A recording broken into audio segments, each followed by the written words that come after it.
Hello everyone, मेरा नाम है आकाश चौबे और आज हम लोग कंटिन्यू करने जा रहे हैं मेंस्ट्रुएशन चैप्टर को। ठीक है, तो अभी पिछले कुछ क्लासेस से हम लोग मेंस्ट्रुएशन के ऊपर ही डिस्कशन कर रहे हैं। ठीक है ना। तो इसके पहले के लेक्चर में हम लोग थ्योरी पूरा अच्छे से देख चुके हैं सारे 2D शेप्स का। ठीक है ना, जो फॉर्मूला है, जो पेरीमीटर और एरिया का फॉर्मूला है, वो सारा चीज़ हम लोग अच्छे से देख चुके हैं। अब नेक्स्ट बचा उसके बाद हम लोग क्या देखे थे पिछले के 2 लेक्चर्स में। हम लोग square, rectangle, parallelogram, rhombus, trapezium, ये सब के ऊपर सम्स कुछ किए हैं। ठीक है ना। और आगे अभी हम लोग को 2D शेप्स में कुछ और शेप्स बाकी है। क्या क्या, जैसे कि हम लोग अभी आज देखेंगे ट्रायंगल्स के ऊपर सम, ठीक है, सर्कल्स के ऊपर सम, क्वाड्रिलेटरल के ऊपर सम। ठीक है ना। क्वाड्रिलेटरल में देखिए parallelogram, rhombus, trapezium, rectangle, square, ये सारा क्वाड्रिलेटरल्स ही है। लेकिन यहाँ पर हम कोई वो स्पेसिफिक शेप नहीं, अगर हमको सिर्फ परपेंडिकुलर का लेंथ पता है जो हम फॉर्मूला में आपको बताए थे, तो उस टाइप के क्वाड्रिलेटरल का हम लोग एरिया देखेंगे, ट्रायंगल का एरिया देखेंगे और सर्कल्स का एरिया देखेंगे। तो बेसिकली इस लेक्चर में हम लोग इसके ऊपर डिस्कशन करेंगे और अगर टाइम परमिट करेगा तो हम लोग कुछ ट्रेपेजियम के ऊपर अच्छे सम्स भी देखेंगे। ठीक है ना। चलिए, तो इसमें आपका इंपॉर्टेंट होने वाला बच्चा ये वाला चीज़, जो सर्कल्स के ऊपर जो क्वेश्चन हम लोग देखेंगे, ये आपको अच्छे से समझना है। ठीक है ना। चलिए स्टार्ट करते हैं। तो इस लेक्चर का सबसे पहला सम हम लोग कहाँ से लेंगे? ट्रायंगल से। ठीक है, ट्रायंगल से हम लोग स्टार्ट करेंगे और फर्दर एक एक करके आगे हम लोग क्वेश्चन करते जाएंगे और इसके साथ ही हम लोग का ये मेंस्ट्रुएशन चैप्टर कंप्लीट होगा। चलिए स्टार्ट करते हैं। सबसे पहला सम लेते हैं इसके ऊपर। देखिए, तो सबसे पहला सम आपको स्क्रीन पे दिख रहा होगा। क्या है ये कि the area of a triangle is 50 centimetre square. अच्छे से आपको पता है ट्रायंगल के बारे में जो भी फॉर्मूलाज है। ठीक है ना। हम एक बार जल्दी से बोल भी देंगे। The area of a triangle is 50 centimetre square if the altitude is 8 centimetre then find its base. तो बेस का वैल्यू हमको बताना, तो आपको अच्छे से पता है कि सर हमको क्या पता है, एरिया। एरिया का फॉर्मूला क्या होता है? हाफ इंटू बेस इंटू जो ऑल्टीट्यूड या हाइट होता है, वही क्या है यहाँ पे, ऑल्टीट्यूड ही हाइट है। ठीक है, इसी का ही वैल्यू 50 दिया हुआ है, half into base into height. अब यहाँ पे हाफ का तो वैल्यू कोई दिक्कत नहीं है, बेस की जगह पे कुछ दिया है क्या? नहीं दिया है, बेस ही पूछा है, तो लेट बेस बी बी। और यहाँ पे एच की जगह पे एच ही, हाइट ही क्या है, ऑल्टीट्यूड। ऑल्टीट्यूड क्या हो जाएगा? 8 इज इक्वल्स टू क्या हो जाएगा? 50। सही है ना बच्चा। तो अब इसको क्या लिखेंगे सर? बेस का वैल्यू कितना हो जाएगा? ये 4 टाइम्स में जाएगा, बेस हो जाएगा 50/4। ठीक है, तो ये कितना आ जाएगा बच्चा? 55। ठीक है ना। तो 12.5 सेंटीमीटर। ठीक है, 12.5 सेंटीमीटर, ये आपका क्या हो जाएगा?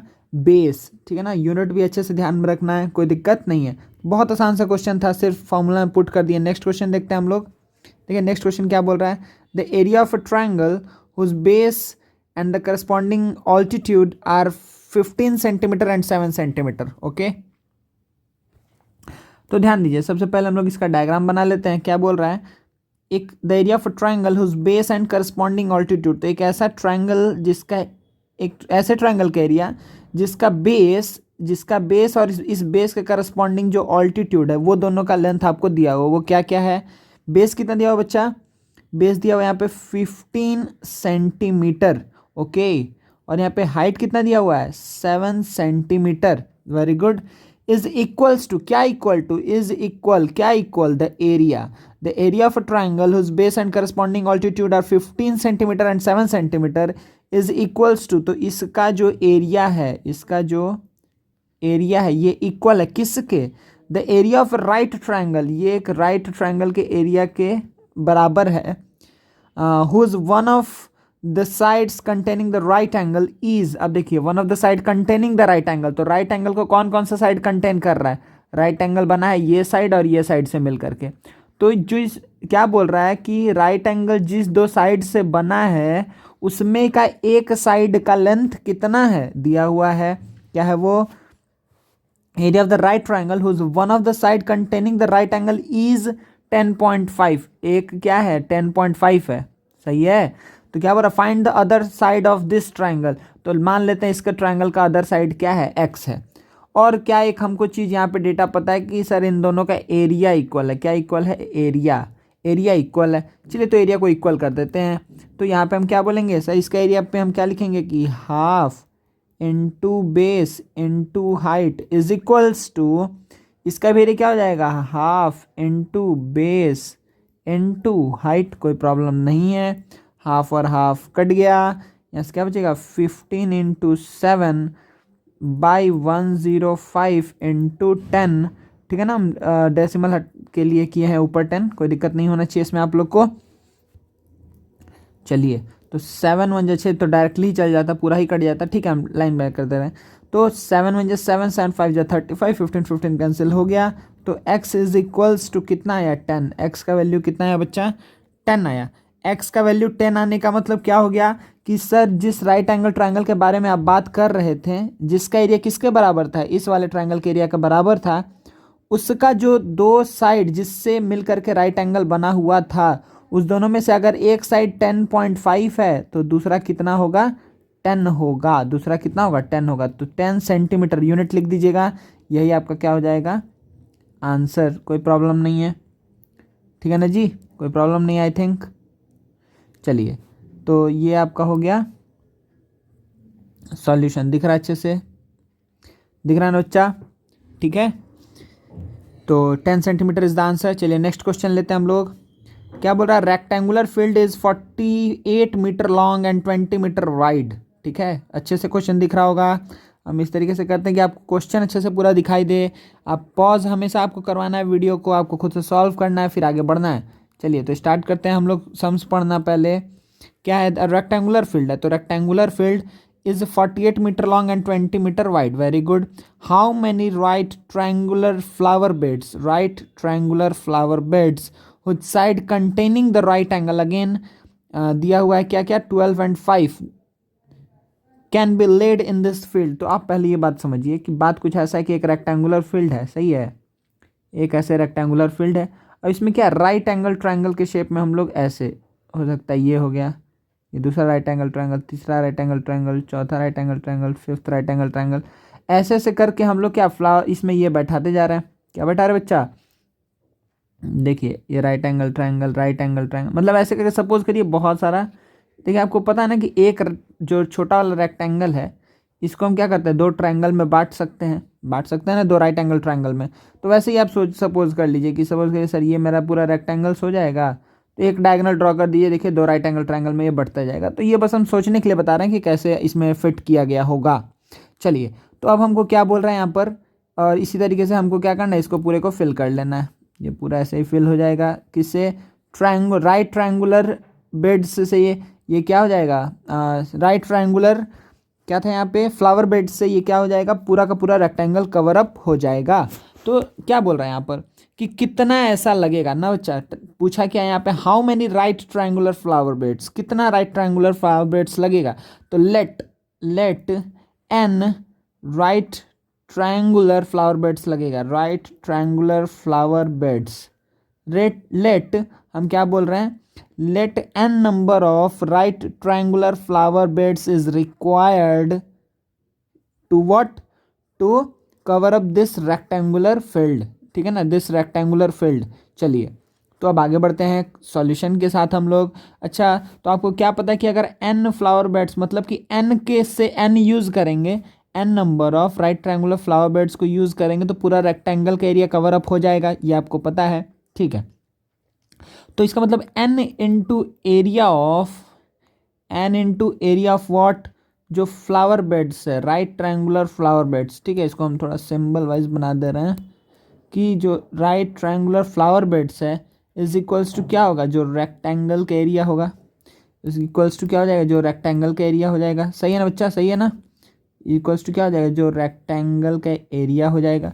बोलिए कोई दिक्कत है, नहीं है ना, क्योंकि n इंटू, अब अच्छा एरिया ऑफ फ्लावर बेड्स कितना हो जाएगा, एक एक फ्लावर बेड का एरिया क्या होगा, हाफ इंटू, देखिए containing the right angle sides दिया हुआ है 12 into 5, half into base into height is equals to पूरे रेक्टेंगल का एरिया। तो पूरे रेक्टेंगल का एरिया कितना हो जाएगा बच्चा 48 इंटू 20, तो ये क्या हो जाएगा 48 इंटू 20। तो यहाँ से क्या आ गया, n का वैल्यू कितना आ गया कि 48 इंटू 20 बाई क्या आएगा, देखिए 30 बाई 6 इंटू 5 ही लिखते हैं, अच्छा कोई फ़र्क नहीं पड़ता, तो क्या आ जाएगा 32, ठीक है।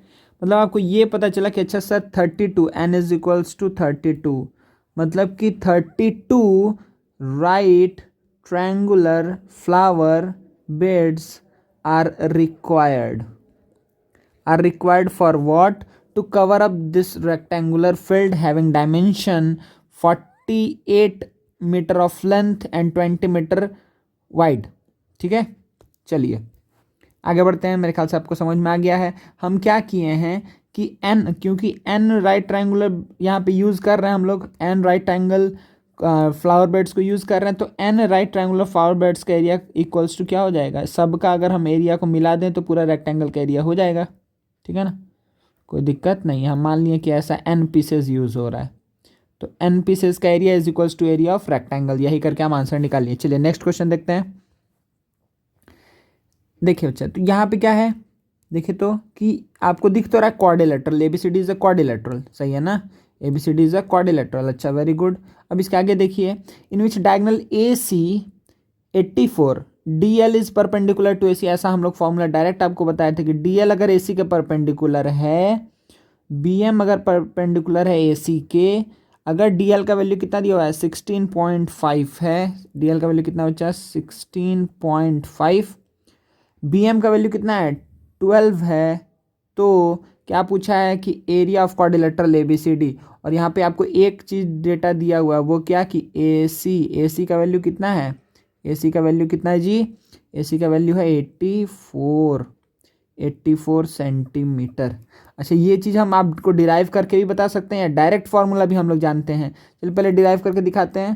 तो इसमें क्या है, डिराइव करने का कोई बात नहीं है, मतलब सिंपली आपको क्या पता है कि quadrilateral A B C D, quadrilateral A B C D is equals to क्या होगा, triangle A D C plus triangle A B सी।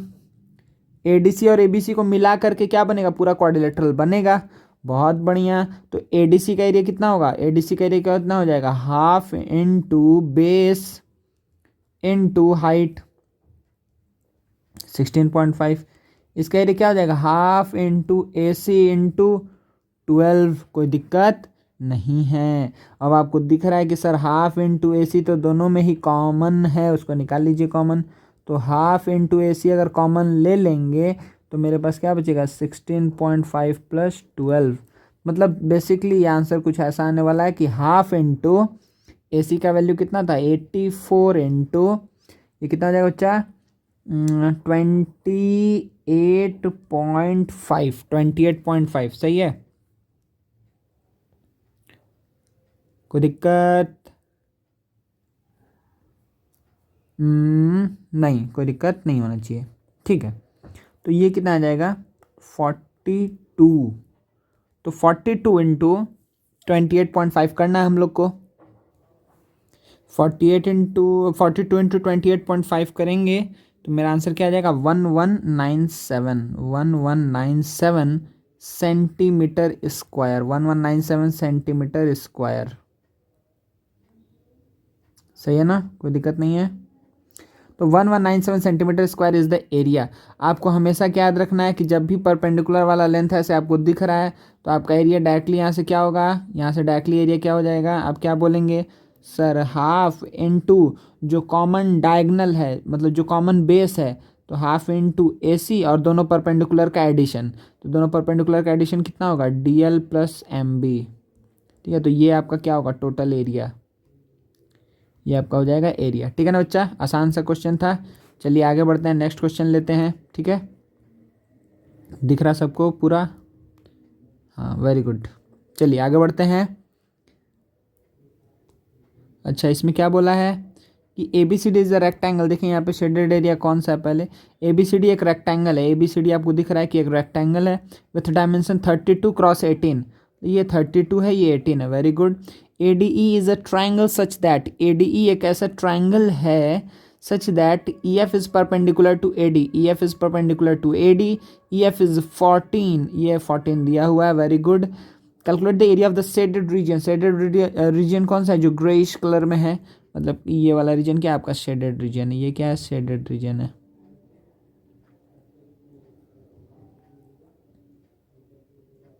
ये क्या हो गया शेडेड रीजन। ठीक है, कोई दिक्कत नहीं है, सही ना। तो शेडेड रीजन क्या होगा, आपको भी पता है कि सर शेडेड रीजन यहाँ पर, तो बहुत आसान है निकालना। हम क्या करेंगे कि area of what minus area of what, तो area of rectangle minus area of triangle is will give us the shaded region, ठीक है ना। मतलब कि आपको क्या करना है, ए बी सी डी में से सब्ट्रैक्ट कर देना है ए ई डी को। ए ई डी को अगर हम हटा दें तो हमको क्या मिल जाएगा, एरिया ऑफ शेडेड रीजन मिल जाएगा।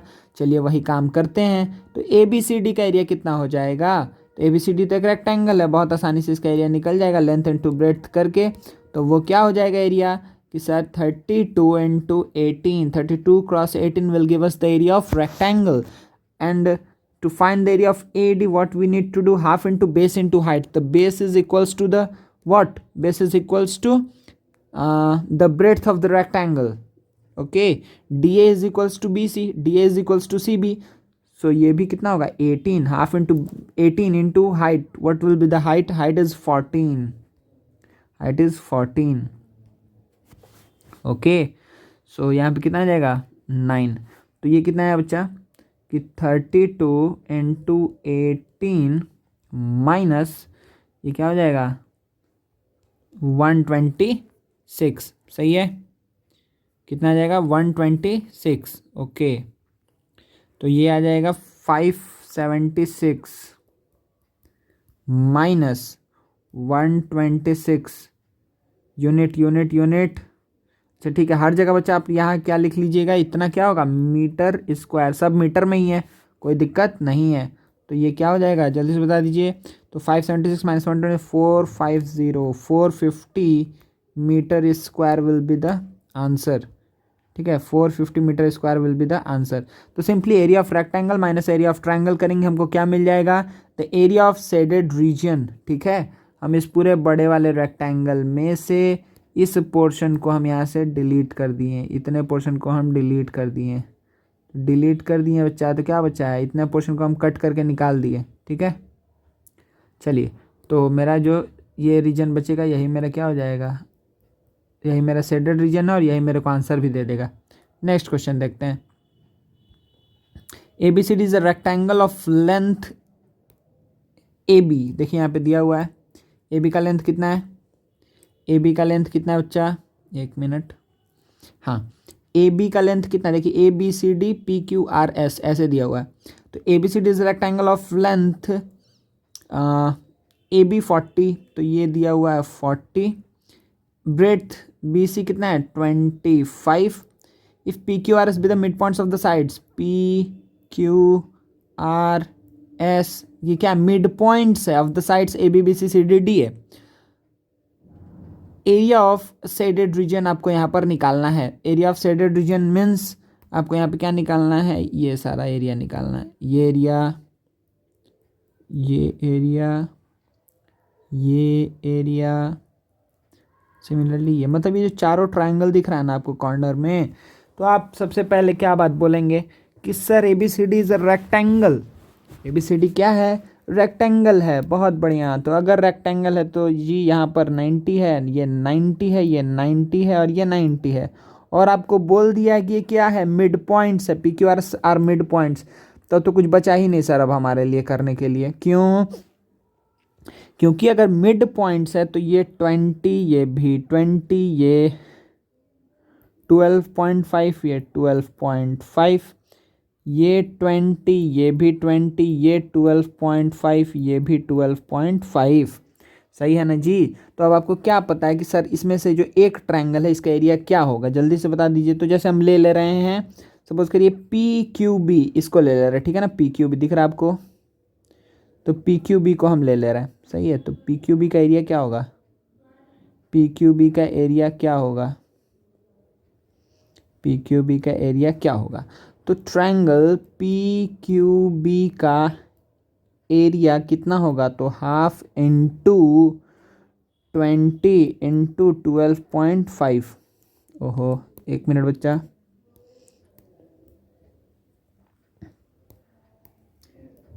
हाफ इंटू 20 इंटू 12.5 मतलब ये क्या हो जाएगा 125, सही है। 125 सेंटीमीटर स्क्वायर, सब सेंटीमीटर में है ना, सेंटीमीटर स्क्वायर, 125 सेंटीमीटर स्क्वायर। तो अगर इसका एरिया, ध्यान दीजिएगा कि अगर इसका एरिया 125 सेंटीमीटर स्क्वायर है, एक मिनट, कि अगर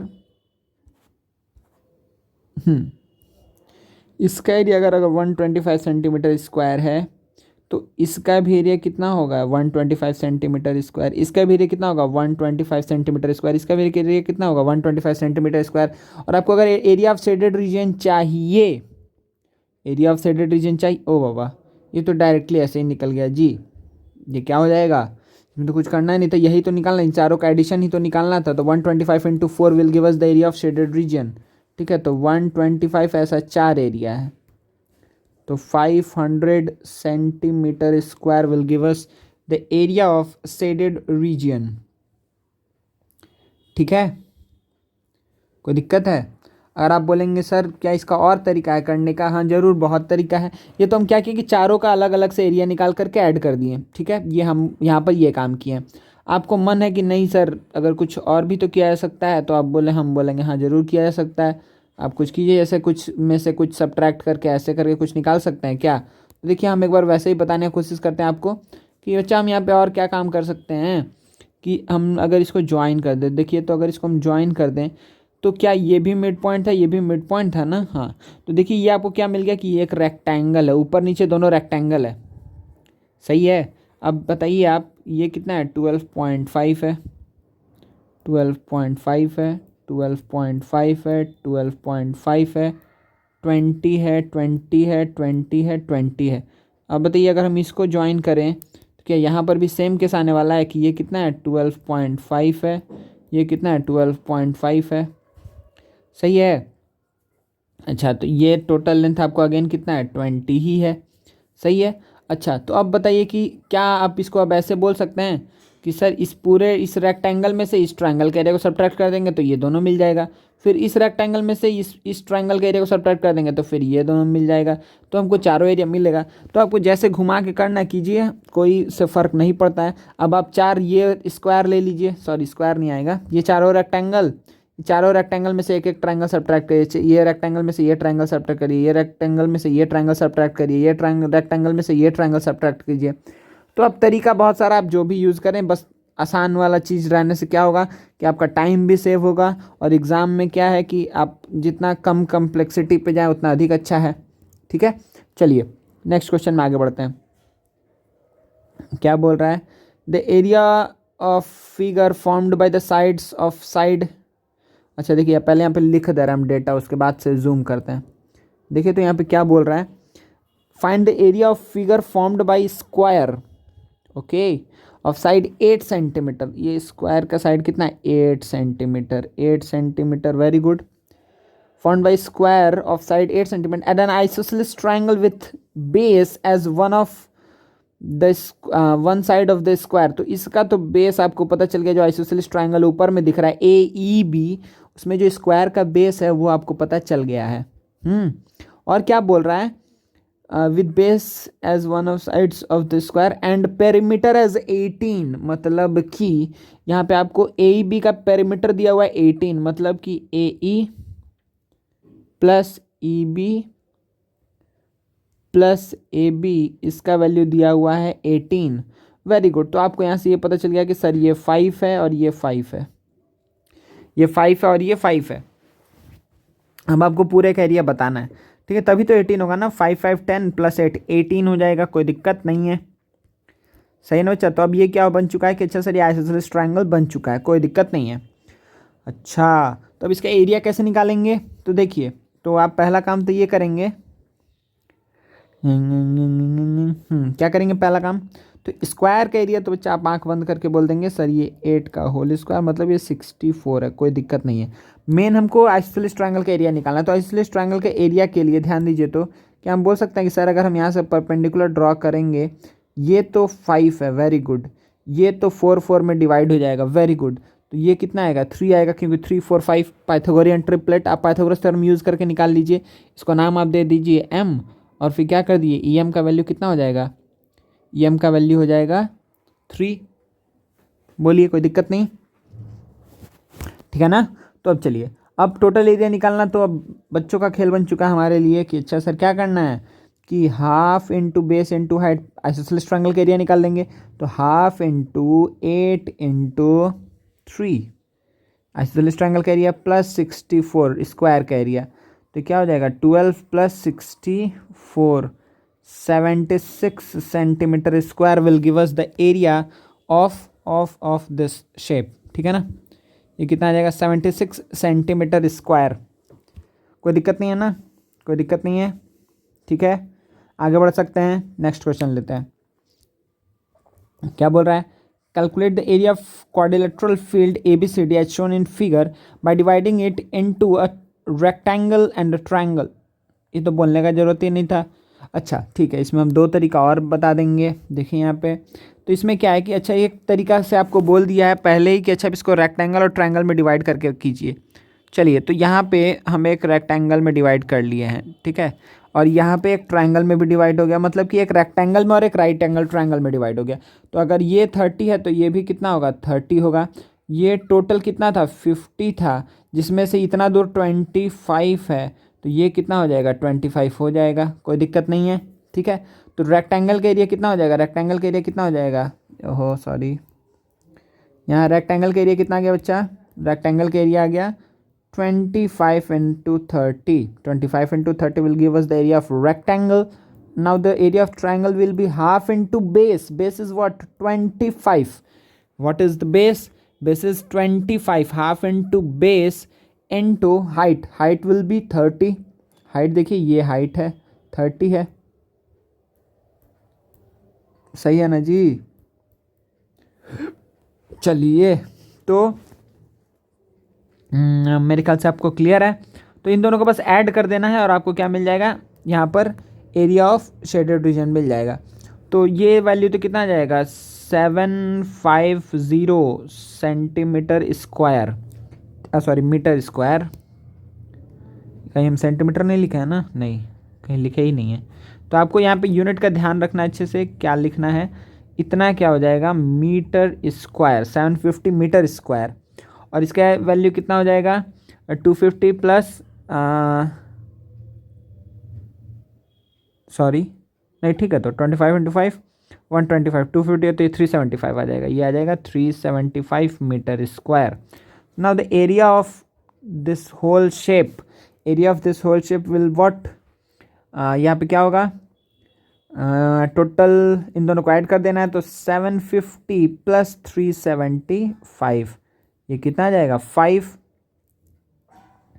to 11, ये सॉरी ये कितना आ जाएगा 1125, इतना क्या metre square will be the area of this whole shape, ठीक है ना। इस पूरे शेप का एरिया क्या हो जाएगा, हम कैसे किए हैं, एक रेक्टेंगल और एक ट्रायंगल में डिवाइड करके, एक रेक्टेंगल और एक ट्रायंगल में डिवाइड करके, सही है ना, सही है ना, कोई दिक्कत नहीं है। तो ये आंसर हो गया। अच्छा सर क्या और आप बोल रहे थे एक और तरीका बताएंगे, वो क्या होगा, तो क्या आपको किसको किसको दिख रहा है यहाँ पर अच्छे से, किसको किसको यहाँ पर दिख रहा है, एक मिनट बच्चा है, तो किसको किसको बच्चा यहाँ पर अच्छे से दिख रहा है कि सर ये क्या है, एक ट्रेपीजियम है क्या, हाँ सर कैसे है ट्रेपीजियम बताइए तो एक बार जल्दी से।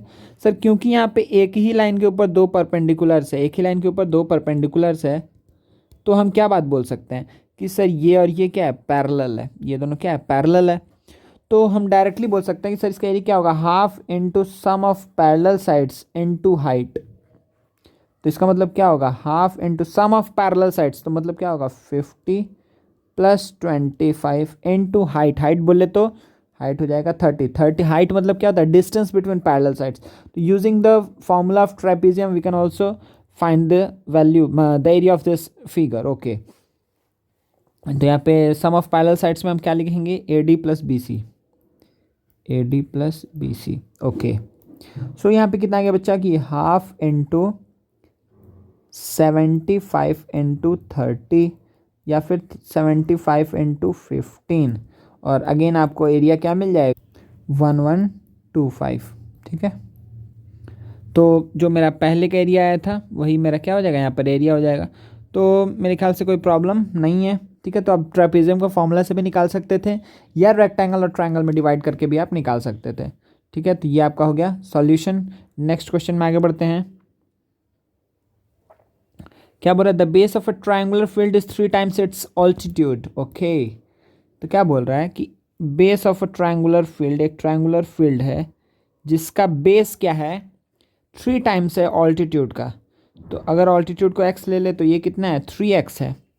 If the cost of cultivating the field at ₹24.60 per hectare is ₹332.10।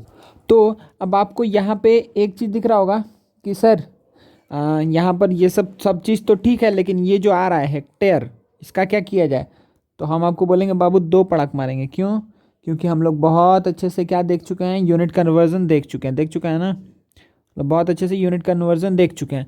तो अगर आपको सपोज करिए यहाँ पर क्या है, पर हेक्टेयर 3 टाइम्स, ठीक है। तो आप सपोज करिए आपको मीटर में जाना है, ठीक है ना।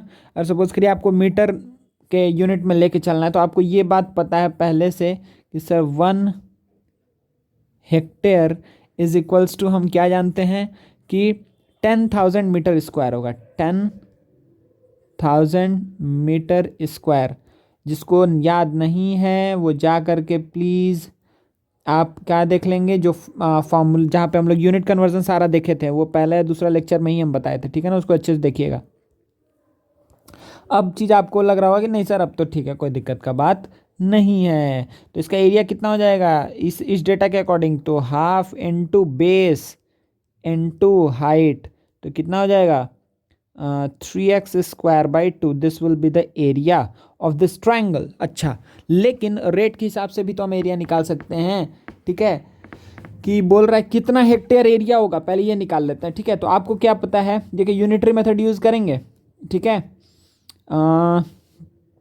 कि 24.60 रुपीज़ में कितना एरिया कवर अप होगा भाई, कितना एरिया कल्टीवेट होगा।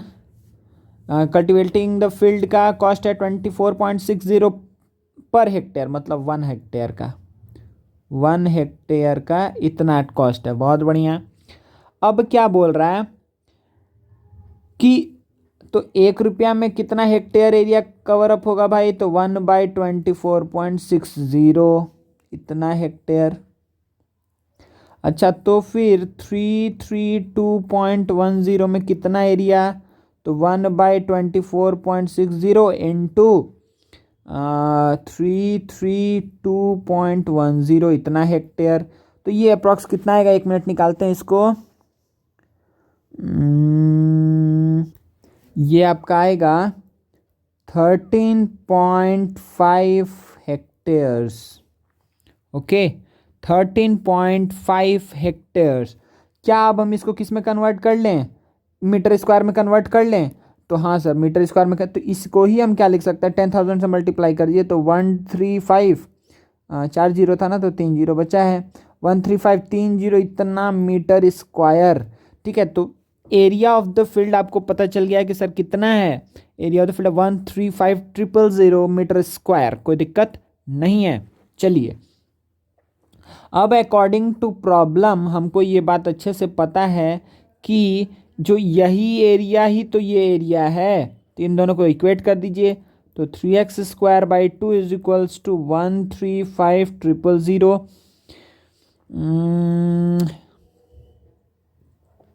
अच्छा, तो 3x² का वैल्यू कितना हो जाएगा बच्चा, ये हो जाएगा 270 और 000, 270 और 000, ठीक है। 270 और 000। अच्छा, 3 से डिवाइड करेंगे तो आपको दिख रहा है कि x² इज इक्वल्स टू 9 और फिर 4 0। अब बहुत बढ़िया, तो x इज इक्वल्स टू क्या हो जाएगा 300 इतना क्या मीटर ना, x क्या था, हाँ x इतना क्या हो जाएगा मीटर। तो आपको ये पता चला कि सर जो हाइट है उसका, हाइट का वैल्यू कितना है 300 मीटर्स, और बेस का लेंथ कितना है 900 मीटर्स, 900 मीटर्स। कोई दिक्कत नहीं है। तो बेस और हाइट दोनों का ही वैल्यू आपको पता चल गया, ठीक है। लेकिन आपसे बच्चा पूछा क्या था, find its base and height. तो आपको कोई दिक्कत नहीं है, आपको मिल चुका है बेस और हाइट, बेस और हाइट दोनों ही आपको मिल चुका है। तो ये आपका क्या हो जाएगा 300 विल बी द हाइट, और यहाँ पर 900 यहाँ पे क्या हो गया बेस, 900 क्या हो गया बेस। सही है, कोई दिक्कत नहीं है, सही है ना जी। चलिए तो अब नेक्स्ट क्वेश्चन में आगे बढ़ते हैं। अब थोड़ा बच्चा कुछ क्वेश्चन में हम लोग थोड़ा सा वेरिएशन लाते हैं और कुछ कुछ आगे क्या किया जाए, आगे कुछ सम्स करते हैं थोड़ा टॉपिक्स के ऊपर। जैसे कि यहाँ पे एक काम करते बच्चा, इसको ना नेक्स्ट में ही कर लेते हैं, ठीक है ना, इसको अलग से ही कर लेते हैं। आप लोग यहाँ तक कर लीजिए, ठीक है ना, और फिर नेक्स्ट हम लोग देखते हैं क्या, इसके ऊपर सर्कल्स के ऊपर क्वेश्चंस देखेंगे, ठीक है ना, सर्कल्स के ऊपर क्वेश्चंस देखेंगे। चलिए, थैंक यू वेरी मच।